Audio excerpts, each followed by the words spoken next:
we are at the first station where impression pouring happens. First step is lab receives impression. Patient का नाप लेके आता है doctor से.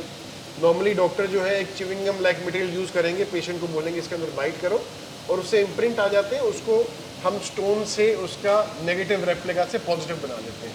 But Dr. Saurav, these days we are doing the intraoral 3D scan. Yes. So talk about that. So intraoral scan is nothing, just a group of around 4-5,000 pictures clicked with the intraoral scanner and then arranged in 3D, जिसकी file आपके dentist से आपकी lab में transfer कर दी जाती है. And then from that lab transferred file they can very easily go ahead with the printing of the model. So आपका बिल्कुल रेप्लिका 3D प्रिंटेड मॉडल इनके पास अवेलेबल हो जाता है.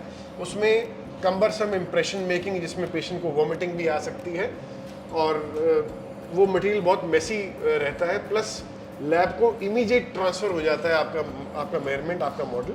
This is the advantage And of also the time saving. I remember earlier we used to drop our lab work to the airport and then from further there used to go by the flights. Yes, if from Delhi आप किसी अच्छी lab में अगर बाहर काम भेज रहे हैं, लाइक कुछ क्राउन्स तो ऐसे हैं जो यहाँ से स्वीडन भेजने पड़ते हैं, तो वो पहुँचने में ही 2 हफ्ते 10 दिन बड़े आराम से ट्रांसपोर्टेशन में लग जाते हैं. Now just with A click you can easily send the file. So it saves lot of time. Yes absolutely, definitely. Yeah. और लैब के पास जैसे ही इम्प्रेशन पहुँच जाता है और मॉडल मेकिंग होती है तो उसको लैब इस तरह से एक अच्छा सा मॉडल प्रिपेयर कर लेता है, जिसकी रिफाइनमेंट करने के बाद या कभी किसी स्टेप में डाई कटिंग भी की जाती है. And also to block the deep undercuts.